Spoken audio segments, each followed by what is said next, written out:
안녕하세요. 웰드하우스입니다. 이번 시간은 기계주도 두 번째 시간으로 투상법에 대해서 알아보도록 하겠습니다. 책 페이지는 156페이지입니다. 자, 투상법은 물체를 투상해서 도면에 그려내기 위한 방법이라고 볼 수가 있고요. 자, 투상도의 정의를 보겠습니다.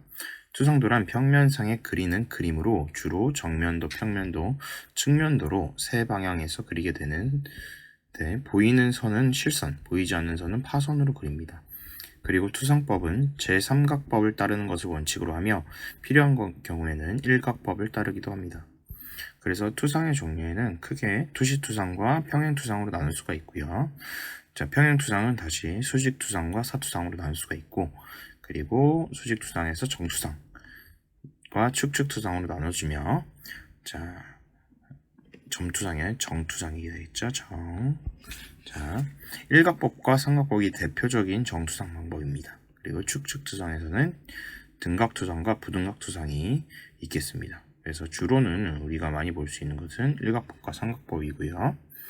자, 투상도란 평면상에 그리는 그림이라고 했습니다. 그래서 삼각법과 일각법을 살펴보면, 자, 물체를 투상을 해서 평면상에 그리는 것이기 때문에 좀 3차원적인 물체를 2차원에 그린다고 좀 이해를 하시면 좀 더 좋을 것 같아요. 그래서 정면도와 평면도, 저면도, 좌측, 우측, 배면도 이렇게 이루어져 있습니다. 자, 일각법이라는 것은 설명하자면 굉장히 긴 시간을 설명을 해야 되지만 크게 말씀드리면 좌우측이 우리가 일반적으로 보는 것과 반대로 되어 있습니다. 그리고 위에 아래도 반대로 되어 있습니다. 평면도와 저면도가 서로 반대고요. 우측면도와 좌측면도도 서로 반대로 되어 있습니다. 자, 반면에 삼각법을 보시면 삼각법은 정면도가 정면에 있고요. 좌측에는 좌측면도, 우측에는 우측면도가 있고요. 위쪽에는 평면도, 그리고 아래쪽에는 저면도가 있습니다. 배면도는 이제 물체의 뒷면을 나타내는 것이고요. 그래서 일반적으로 기계에서는 가장 많이 정면도를 많이 사용을 하고 있고요. 삼각법을 제일 많이 사용을 하고 있고요. 일부 조선 쪽이나 이런 쪽에서는 일각법을 또 쓴다고 알고 있습니다. 자, 보통 일각법과 삼각법의 기호를 표시를 할 때, 자, 요거기에 일각법의 기호고요. 요게 이제 삼각법의 기호입니다. 예를 들어서, 자, 이 물체를 이렇게 정면에서 이게 정면도라면 얘는 뭐죠? 좌측면도가 되겠죠? 이쪽에서 본 좌측면도가 우측에 그려지게 되는 것이 바로 일각법이고요. 자, 이게 정면도라면 자, 좌측에서 본 좌측면도, 여기를 좌측에서 본 좌측면도는 좌측에 그려지는 게 바로 삼각법의 기호 표시입니다. 기호 표시. 그래서 이 기호는 표제란에 도면의 표제란에 그려지게 됩니다. 이 두 개의 기호가 각각의 예를 들어 삼각법으로 그려지게 되면 이 기호가 표제란에 그려지게 되고 일각법으로 그려지게 되면 이 기호가 표제란에 그려지게 되는 것이죠. 자, 다음으로는 투상도의 종류입니다. 자, 일반적으로 주투상도가 있고요. 그것을 보조하는 보조투상도나 회전투상도, 부분투상도, 국부투상도, 부분 확대도 이런 투상도들이 있습니다. 자, 그래서 일단 먼저 보조투상도부터 살펴보면 경사면이 있는 물체에 그 경사면의 실제 모형을 나타낼 경우 그 경사면과 맞서는 위치에 보조투상도를 표시를 합니다. 경사면이 잘 안 보이니까 그 경사면의 실제 모형을 나타내는 것이라고 보시면 되겠고요. 자, 다음은 회전투상도입니다. 회전투상도는 각도를 가진 물체의 모양을 나타내기 위해 그 부분에 회전하여 실제 모양을 표시하는 투상도입니다. 보조투상도하고 약간 다른데 얘는 경사면을 표시를 한 거고 어떤 각도를 가진 물체의 모양을 전체적으로 회전을 시킨 실제 모양으로 표시를 하는 게 회전투상도가 되겠어요. 자, 다음은 부분투상도입니다. 부분투상도는 그림의 일부를 도시하는 것으로 충분한 경우에는 필요한 부분만 부분투상도로 표시합니다. 자, 그림의 일부를 부분투상도로 표시하는 경우가 간혹 있어요. 자, 그리고 국부투상도. 국부투상도는 물체의 구멍, 홈과 같은 한 부분의 모양을 도시하는 것을 목적으로 그리는 투상도를 국부투상도라고 합니다. 일반적으로 구멍이나 홈을 나타낼 때 국부투상도를 많이 씁니다. 자, 다음은 부분 확대도입니다. 특정 부위가 도면이 작아서 치수 기입이 곤란할 경우에 그 부분을 확대해서 그리게 되는 게 바로 부분 확대도가 되겠습니다. 자, 그리고 주투상도. 주투상도는 이제 실제로 그려지는 주요 투상도를 말하는데, 일반적으로 정면도나 평면도, 좌우측면도 이런 것들이 있겠죠. 특별한 이유가 없을 경우에는 대상물의 길이가 긴 가로 방향으로 표시합니다. 이게 무슨 말이냐면 물체를 이렇게 표시한다는 거예요. 이렇게 세로 세워가지고 이렇게 표시하지 않고 이렇게 가로로 표시한다는 의미입니다. 자, 다음은 단면도의 정의입니다.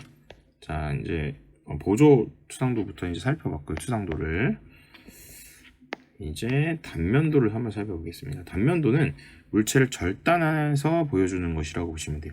속 안이 안 보이니까 그 속 안을 좀 더 분명하게 표시해주기 위해서 단면을, 케이크를 절반으로 자른다, 케이크를 반 토막 낸다, 아니면 4분의 1 자른다, 이렇게 하면 케이크 속 안에 뭐가 들어있는지 확인할 수가 있잖아요. 그죠? 그런 거하고 똑같다고 보시면 되고, 이것은 보통 해칭이라는 것으로 표현이 됩니다. 여기 표시가 잘못되어 있는데 이렇게 해칭이라는 것으로 표시가 된다고 보시면 돼요. 자, 첫 번째 온단면도입니다. 다른 말로는 전단면도라고도 하는데, 물체를 절반을 딱 잘라낸 것을 전단면도, 온단면도라고 합니다.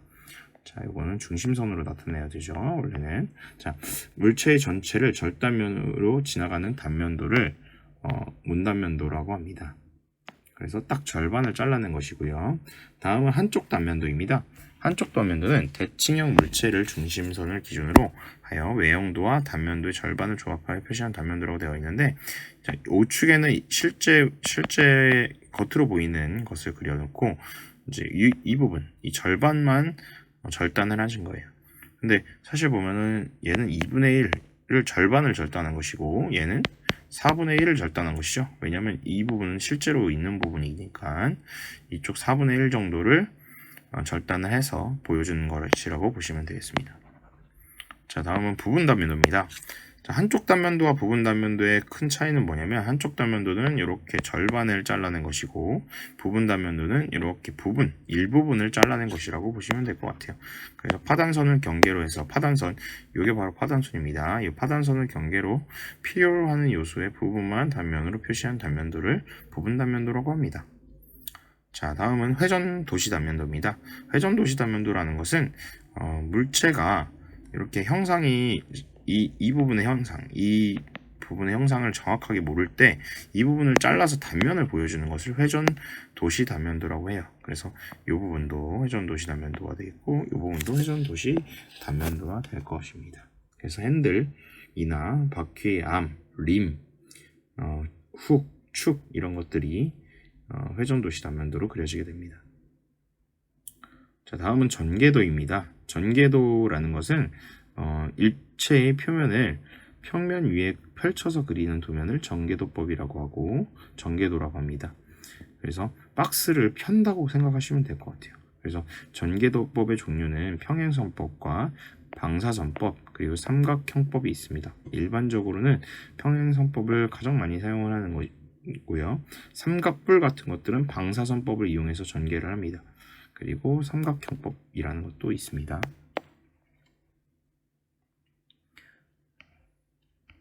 자, 다음 5번으로는 KS 각종 기호를 알아보도록 하겠습니다.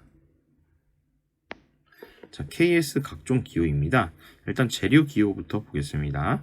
부분별 기호, 분류 기호에서 기본 재료 기호는 A로 표시를 하고 기계는 B, 전기는 C, 금속은 D로 표시를 합니다. 그래서 이 부분 같은 경우에는 간혹 문제로 나오긴 하는데 거의 나오지 않았던 것 같아요. 근데 기계, 전기, 금속 이렇게 좀 빈도수에 따라서 좀 있다라고 보시면 될 것 같고요. 사용이 되는 빈도수에 따라서 A, B, C, D가 이렇게 좀 나눠진다고 그냥 한번 이런 게 있다 정도만 알아두시면 될 것 같아요. 자, 2번입니다. 강제 기호입니다. 강제라고 하는 것은 철강 재료를 얘기합니다. 자, 다음 일반 구조용 압연 강제입니다. 이것이 바로 이제 응접 기능사 시험에 주로 나오는 재료가 되거든요. 그래서 종류는 SS330, SS400, SS490, SS540, SS591 90 이런 것들이 있는데 이 뒤에 있는 숫자는 2017년 이전에는 최저 인장 강도라는 걸 나타냈습니다.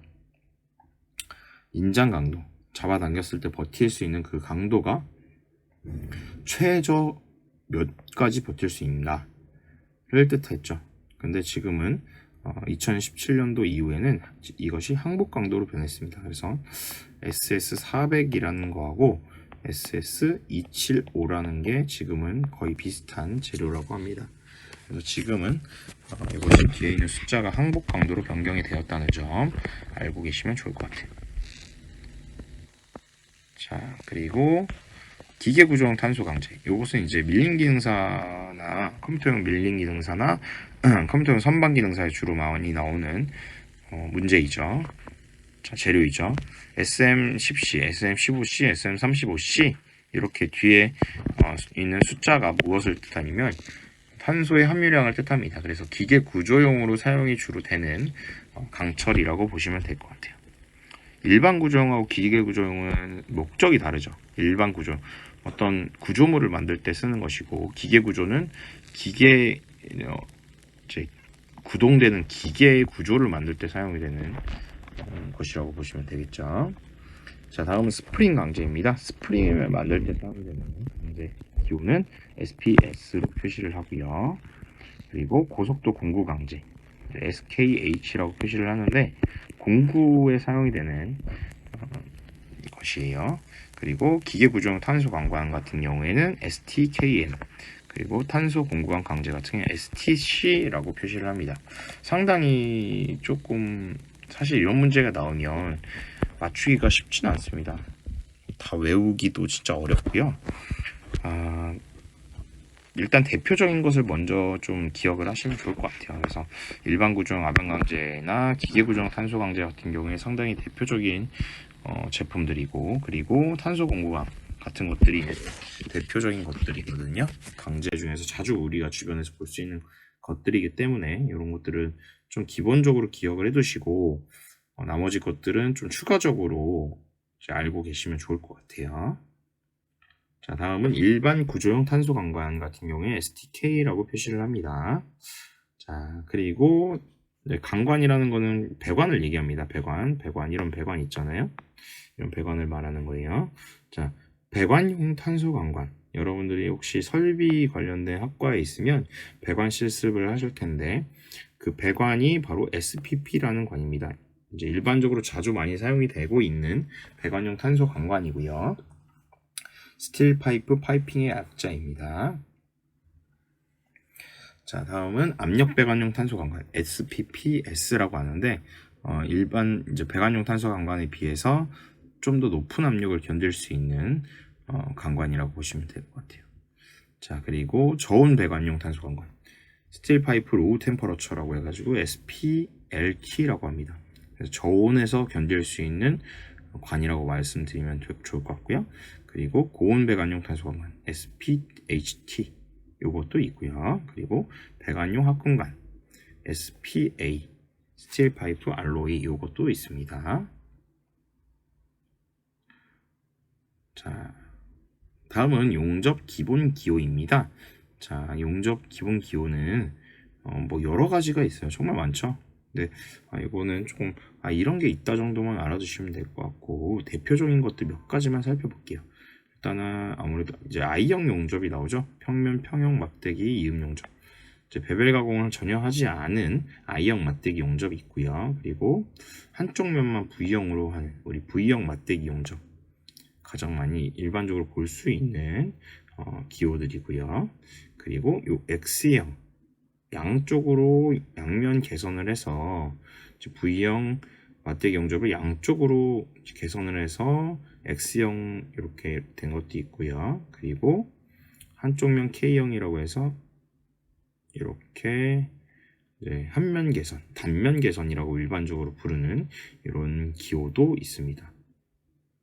자, 일반적으로 기능사 실기시험에서는 이 V형 맞대기 용접을 가장 많이 하기 때문에 요 정도까지만 알아두시면 어느 정도 좋을 것 같고요. 나머지 기호들은 이런 게 있다. 형상하고 거의 유사하게 기호가 형성이 되고 있다라고 보시면 될 것 같아요.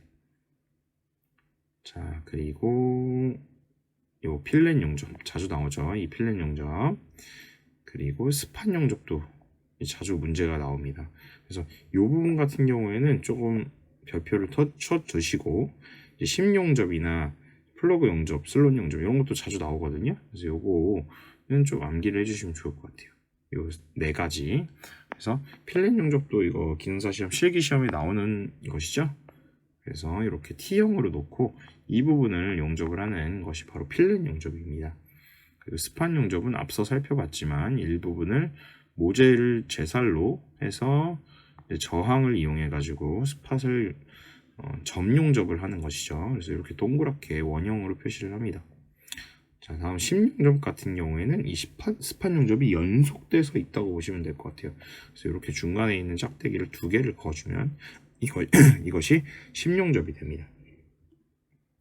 자, 다음은 플러그 용접인데요. 플러그 용접 같은 경우에는 슬롯 용접, 이제 플러그 용접이 좀 길어지면 슬롯 용접이거든요. 이제 일부분을 구멍을 뚫은 다음에 이 구멍이 뚫린 구멍에다가 용접을 하는 거예요. 구멍을 살짝 뚫어놓고 그 위에다, 그 안에다가 용접을 하는 것을 플러그 용접, 이제 슬롯 용접이라고도 합니다. 그래서 이런 식으로 뭐 그 스테이플러 같이 이렇게 이제 생겼습니다. 기호가. 자, 내려가 보겠습니다. 자, 다음은 용접 보조 기호입니다. 자, 용접 보조 기호에서는 뭐 크게 이것도 많이 나오는 문제는 없는데요.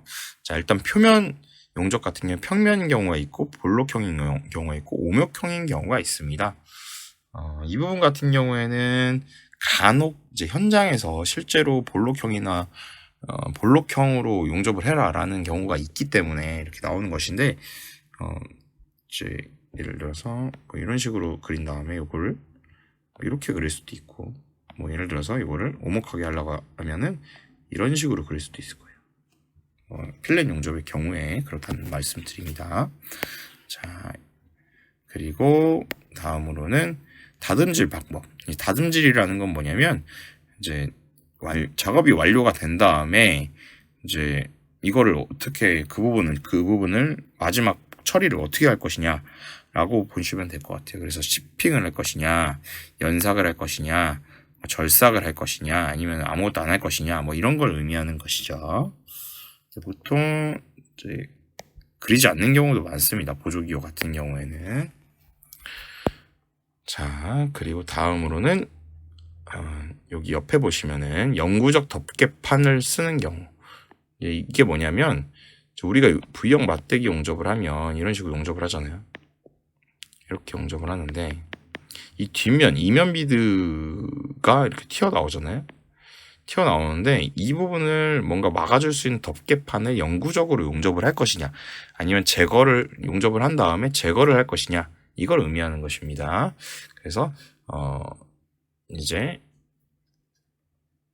영구적인 덮개판을 사용하는 경우에는 이렇게 하고 M이라는 영어 단어를 이렇게 써주면 영구적인 이면 덮개판을 사용한다고 보시면 되겠고요.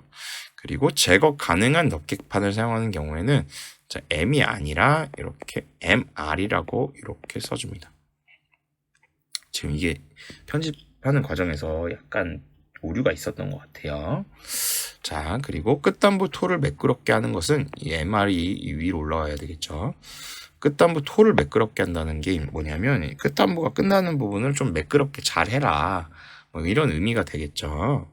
그래서 이런 식으로 코스염처럼 그려줍니다. 토가 이제 여러분들 구두를 보면 구두 앞에 나와 있는 이 부분 있잖아요. 이 부분이 토입니다. 토. 그래서 끝단의 토를 매끄럽게 해라, 용접이 끝나는 부분은 좀 매끄럽게 해라 라는 의미가 되겠습니다. 자, 그럼 필렛 용접부 토를 매끄럽게 한다는 건 뭐냐, 이렇게 필렛 기호를 써주고요. 이렇게 코스염 같이 생긴 이 끝단부 토를 매끄럽게 하는 이 기호를 이런 식으로 써주면은 필렛 용접부의 토를 매끄럽게 한다는 의미가 되는 것입니다.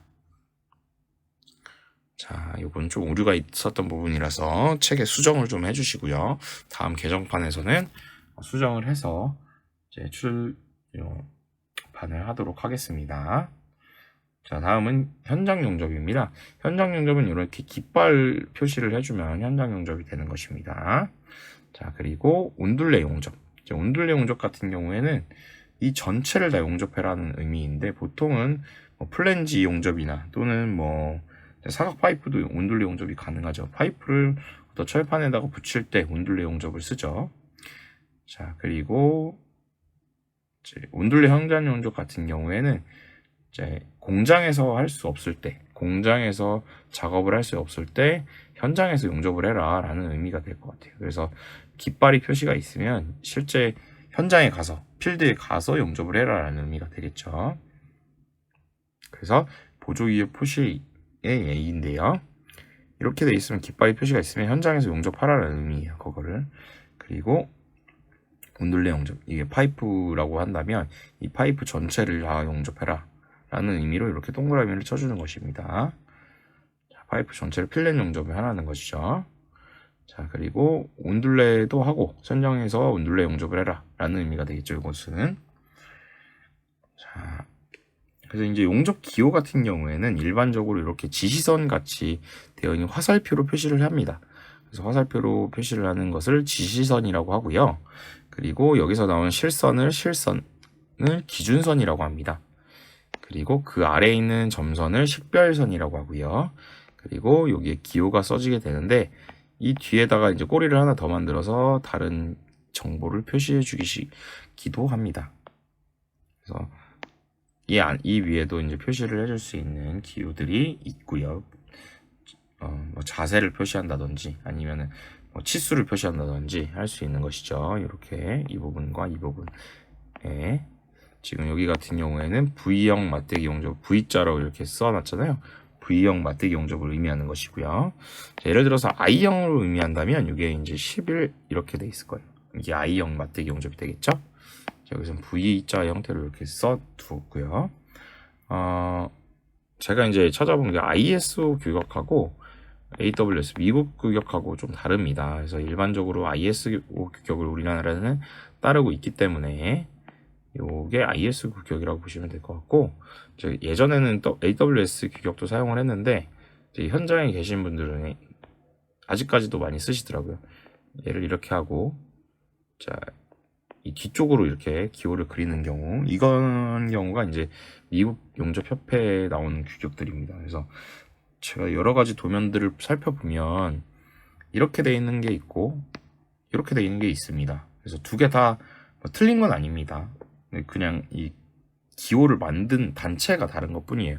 우리나라 같은 경우에는 모든 자격증 시험이 뭘로 돼 있냐면 이걸로 돼 있습니다. 이걸로 돼 있기 때문에 이거를 일단 알고 계시고, 그렇다고 이게 이제 뒤집혀서 있다고 해가지고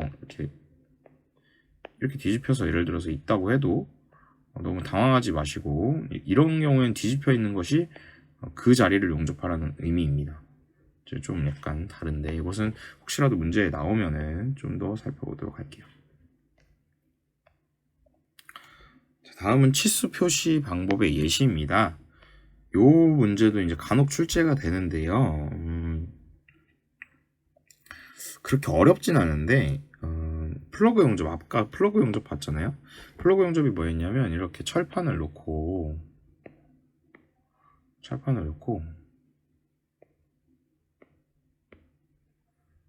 구멍을 파요. 일단 살짝 이제 얘가 이 전체가 다 관통되게 구멍을 판 다음에 이 밑에까지 구멍을 파는 것이죠. 구멍 판 다음에 이 속 안에를 용접을 하는 거예요. 그러면은 얘하고 아래에 있는 거하고 위에 있는 게 서로 용접이 되겠죠. 이런 식으로 이제 구멍을 파는데, 작게 파는 것을 이제 플러그라고 하고 좀 더 길게 파는 것을 슬롯이라고 하는 겁니다. 그래서 이렇게 길게 파면 슬롯이 되겠죠. 이제 스판 용접하고 플러그 용접에 약간 거의 유사한데, 차이점은 뭐냐면 플러그 용접 같은 경우는 구멍을 반드시 파야 돼요. 판 다음에 그 속 안에다 용접을 하는 것이고, 스판 용접 같은 경우에는 그냥 저항의 열을 이용해서 이 속 안에를 용접을 하는 겁니다.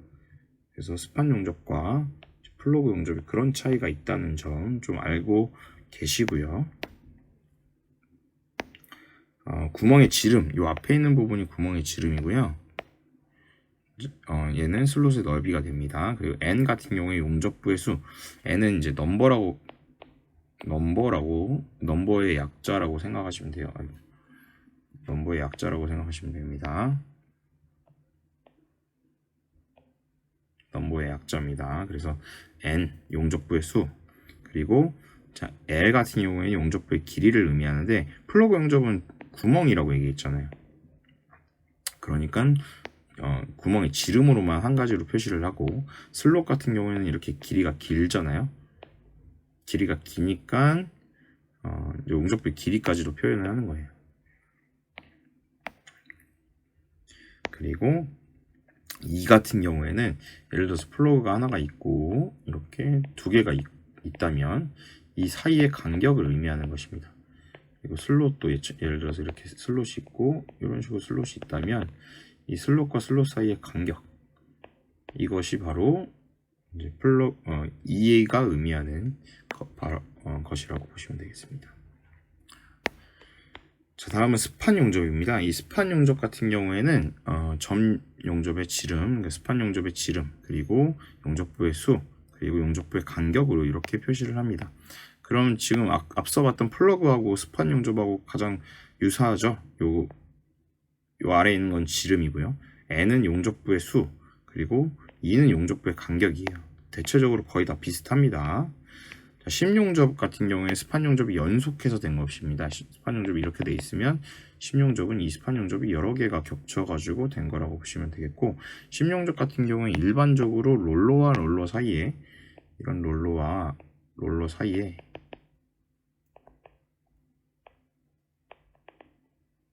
철판을 놓고 이 철판 사이에서 용접이 이렇게 됩니다. 롤러가 이렇게 움직이면서 용접이 되기 때문에 연속해서 용접이 되는 것이에요. 그림이 좀 이상하긴 하지만 자, 다 잘 들으실 거라고 믿고 이렇게 연속해서 용접이 되는 것입니다.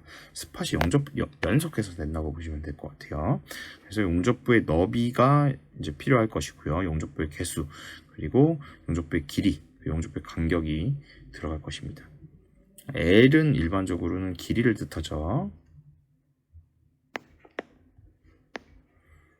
자, 다음은 필렛 용접입니다. 이 필렛 용접이 이제 우리가 주변에서 볼 수 있는, 그러니까 실기 시험을 볼 때 볼 수 있는 기호에서 가장 가까운 것이죠.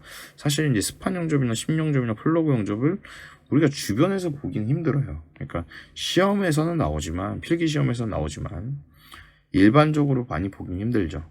이제 필렛 용접은 나옵니다. 이제 실기 시험에 나오는데 필렛 용접을 표기하는 방법은 두 가지가 있어요. 이렇게 Z로 표기하는 방법이 있고 A로 표기하는 방법이 있습니다.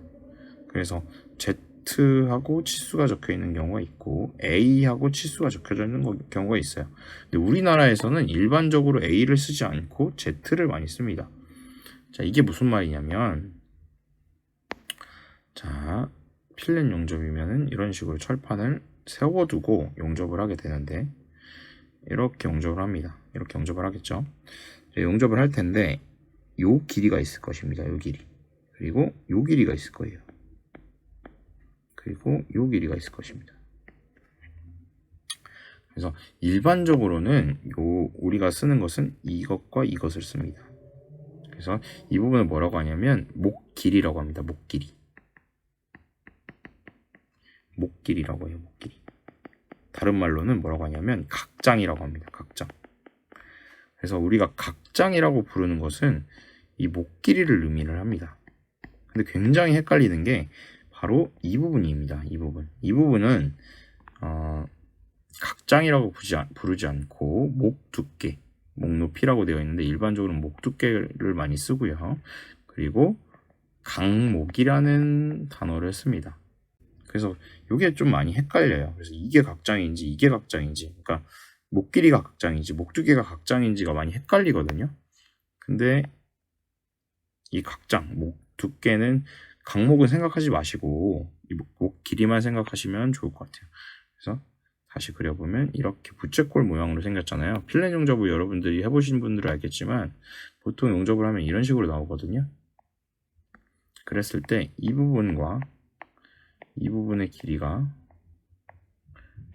이제 각장이 되는 것이고, 일반적으로 필렛 치수를 표시할 때 주변에서 많이 볼 수 있는 기호 표시 방법입니다. 그래서 이 부분을 목 길이 또는 각장이라고 부른다라고 보시면 될 것 같습니다. 자, 근데 이제 Z가 생략이 되는 경우도 있습니다. 간혹 Z가 생략이 되는 경우도 있어요. Z 붙여주는 경우도 있고요. 근데 요즘에 나오는 기능사 시험 문제에서는 대부분 다 Z가 붙어 있더라고요. 그리고 N은 용접부의 수입니다. 이게 무슨 말이냐면 필렛 용접을 할 때 예를 들어서 이렇게 필렛 용접을 한다면 연속해서 쭉 용접할 수도 있을 것이고요. 일부분은 이렇게 용접하고 이렇게 용접할 수도 있을 거예요. 일부분을 용접할 수도 있어요.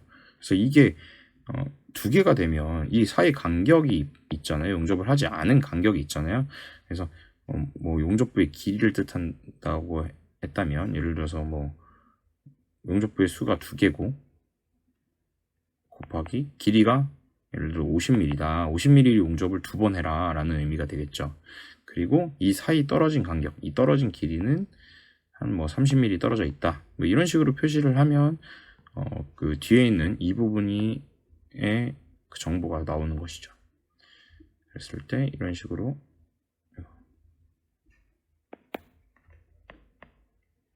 표시를 하고, 그리고 여기에 실제 치수 Z 각장 6 이렇게 쓸 수가 있을 거예요. 좀 복잡해 보이지만 각장 6mm로 이제 필렛 용접을 하는데 개수는 2개고 용접은 50mm씩 간격은 30mm로 용접해라 라고 생각할 수 있을 거예요. 조금 어려울 수 있는데 실제 필렛 용접을 한번 우리가 실제 시험에서는 연속해서 하시잖아요. 이렇게 연속해서 하십니다. 연속해서 하실 텐데 이것을 연속해서 하지 않고 이런 식으로 용접하고 띄어서 용접하는 것이라고 보시면 되겠습니다. 이런 뒤에 있는 기호 같은 경우에. 그래서 연속해서 하는 경우에 생략을 해줄 수도 있어요. 그래서 용접 길이만 적어줄 수도 있습니다. 자, 그래서 보조기호까지 알아봤고요. 조금 내용이 어려울 수가 있어요. 사실 이제 도면을 보면서 설명을 한다든지 아니면 실제 용접을 해보시면 쉽게 이해를 할 수가 있는 부분인데 아무래도 이론적으로 설명을 드리다 보니까 조금 어려우실 수는 있습니다. 그래서 제도 문제 같은 경우에는 대부분 새로운 문제보다는 기존에 출제됐던 문제들이 많이 나오거든요. 그래서 조금 기출 문제를 좀 반복해 주시는 거를 추천을 드리고 제가 이제 내년도에 문제를 책을 출시를 할 때는 최신 문제를 좀 업데이트를 드리려고 해요. 그래서 거기에 나오는 최신 문제들, 전개도 쪽 문제들이 좀 나오더라고요. 그리고 이제 이 기호 문제도 간혹 많이 나옵니다. 그래서 어렵지 않은 내용이니까 문제 풀면은, 그래서 좀 더 그때 좀 같이 살펴보시면 좋을 것 같습니다. 자, 이상으로 기계제도 시간을 마치도록 하고요.